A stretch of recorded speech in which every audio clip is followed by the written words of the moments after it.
ಇದು ಕೂಡ ತಾವೆಲ್ಲ ಗಮನದಲ್ಲಿ ಇಟ್ಕೊಳ್ಬೇಕು. ನಾನು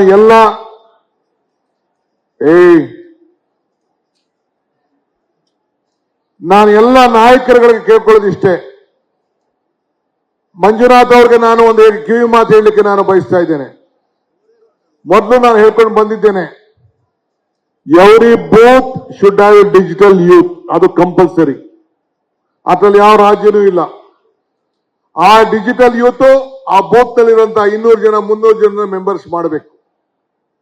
ಪ್ರತಿ ಬೂತ್ ಅಲ್ಲೂ ಕೂಡ 25 ಜನ ಕಾರ್ಯಕರ್ತರ ಒಂದು ಪಡೆಯನ್ನ ಮಾಡಬೇಕು. ಒಂದು ಬೂತ್ 25 ಮೆಂಬರ್ಸ್ ಕಂಪಲ್ಸರಿ ಇರಬೇಕು. ಆ ಬೂತಿನ ಜವಾಬ್ದಾರಿಯನ್ನ ಅವ್ರಿಗೆ ವಹಿಸಬೇಕು.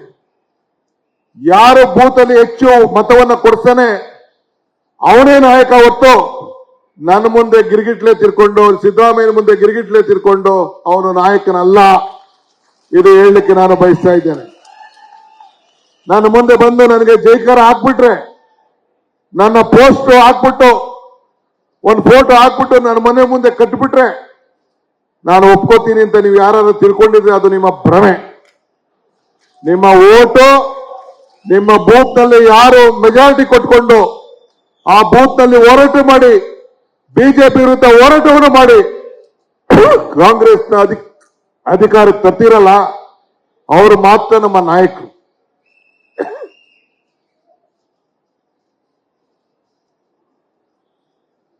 ಸೊ ಆದ್ರಿಂದ ಈ ಸಂದರ್ಭದಲ್ಲಿ ತಮಗೆಲ್ಲ ನಾನು ಹೇಳೋದಿಷ್ಟೇ.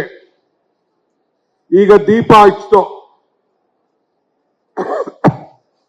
ದೀಪದ ಹಿಂದೆ ಬತ್ತಿ ಇತ್ತು, ದೀಪದ ಹಿಂದೆ ಕೆಳಗಡೆ ಎಣ್ಣೆ ಇತ್ತು. ಆ ದೀಪ ಕೆಳಗಡೆ ಎಣ್ಣೆನೂ ಕಾಣಲಿಲ್ಲ, ಬತ್ತಿನೂ ಕಾಣಲಿಲ್ಲ, ಬರೀ ಬೆಳಕು ಮಾತ್ರ ಇತ್ತು. ಹಂಗೆ ನೀವೆಲ್ಲ ಬಹಳ ಜನ ಚುನಾವಣೆಯಲ್ಲಿ ಗೆದ್ದಿದ್ದೀರಿ.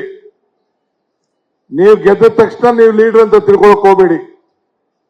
ನಿಮ್ಮಿಂದ ಶ್ರಮ ಪಟ್ಟಂತ ಯಾರು ಕಾರ್ಯಕರ್ತರು ನಿಮ್ಮನ್ನ ಗೆಲ್ಲಿಸಿ ಹೋರಾಟ ಮಾಡಿದ್ದಾರೆ ಅವರು ನಮ್ಮ ನಿಜವಾದ ನಾಯಕರೇ ಹೊರತು ನೀವು ನಾಯಕರಲ್ಲ. ಇದನ್ನು ಕೂಡ ನಿಮ್ಮ ತಲೆಯಲ್ಲಿ ಇರಬೇಕು. ಯಾರು ಬತ್ತಿಯಾಗಿದ್ರು, ಯಾರು ಎಣ್ಣೆ ಆಗಿದ್ರು, ಯಾರು ಹೋರಾಟ ಮಾಡಿದ್ರು, ಯಾರು ಅತಿ ಹೆಚ್ಚು ಮೆಂಬರ್ಗಳನ್ನ ಮಾಡಿದ್ರು, ಅವರು ನಿಜವಾದಂತಹ ನಾಯಕರುಗಳು. ಅವರೆಲ್ಲರೂ ಕೂಡ ಗೌರವ ಕೊಟ್ಟು ಒಟ್ಟು ತೆಗೆದುಕೊಂಡು ಹೋಗುವಂತ ಕೆಲಸವನ್ನು ಮಾಡಬೇಕು. ನಿಮ್ಮ ಎಲೆಕ್ಷನ್ ಮುಗಿದಿದೆ. ಈಗಾಗಲೇ ಬಸವನಗೌಡ ಬಾದಲಿ ಅವರು ಕೂಡ ಹೇಳಿದ್ರು, ಬಿ.ವಿ. ಶ್ರೀನಿವಾಸ್ ಅವರು ಹೇಳಿದ್ರು, ಕೃಷ್ಣ ಬೈರೇಗೌಡರು ಕೂಡ ಹೇಳಿದ್ರು, ಎಲೆಕ್ಷನ್ ಇದು ಆಂತರಿಕವಾದಂತ ಎಲೆಕ್ಷನ್. ನಿಮ್ಮ ಹೋರಾಟ ಏನಿದ್ರು ಮುಂದಕ್ಕೆ ತಾಲೂಕ್ ಪಂಚಾಯತಿ, ಜಿಲ್ಲಾ ಪಂಚಾಯತಿ, ಮುನ್ಸಿಪಾಲಿಟಿ, ಕಾರ್ಪೊರೇಷನ್ 2028ರಲ್ಲಿ ಮತ್ತೆ ಕಾಂಗ್ರೆಸ್ ಸರ್ಕಾರವನ್ನು ಅಧಿಕಾರಕ್ಕೆ ತಂದು ನೀವೆಲ್ಲ ವಿಧಾನಸೌಧದ ಮೆಟ್ಲ ಮೇಲೆ ನಡ್ಕೊಂಡು ಹೋಗುವಂತ ಒಂದು ಭಾಗ್ಯ ನಿಮ್ಗೆಲ್ಲ ದೊರಕಬೇಕು. ಅದಕ್ಕೆ ತಾವೆಲ್ಲ ದೂರದರ್ಶನ ತಾವು ಈ ಸಂದರ್ಭದಲ್ಲಿ ತಾವೆಲ್ಲ ಮಾಡ್ಕೊಂಡು ಹೋಗ್ಬೇಕಾಗ್ತದೆ. ಆದ್ರಿಂದ ಸಾಧನೆ ಮಾಡಲು ಹೋರಾಡುವವನಿಗೆ ದಾರಿಯಲ್ಲಿ ನೂರಾರು ಅಡೆತಡೆಗಳಿರ್ತದೆ. ಆದ್ರೆ ಯುವಜನರ ಕರ್ತವ್ಯ ಏನಿದೆ, ಆ ಏನಾದ್ರು ಹೋರಾಟ ಮಾಡಿ ಯಶಸ್ಸಾಗಬೇಕು ಅಂದ್ರೆ ಬೇಕಾದ್ರೆ ಶ್ರಮ ಇರ್ತದೆ. ನಾನಿಲ್ಲ ಅಂತ ಹೇಳುದಿಲ್ಲ. ನಿಮ್ಮನ್ನ ಮೇಲ್ಗಡೆಯಿಂದ ಕೆಳಗಡೆ ಕೆಳಿತಾರೆ. ನಾನು ಹಿಂದೆ ಒಂದು ಮಾತು ಹೇಳಿದ್ದೇನೆ, more strong more enemies, less strong less enemies, no strong more enemies, more work more mistake, less work less mistake, no work no mistake ಅಂತ ಒಂದು ಮಾತನ್ನ ಹೇಳಿದ್ದೇನೆ.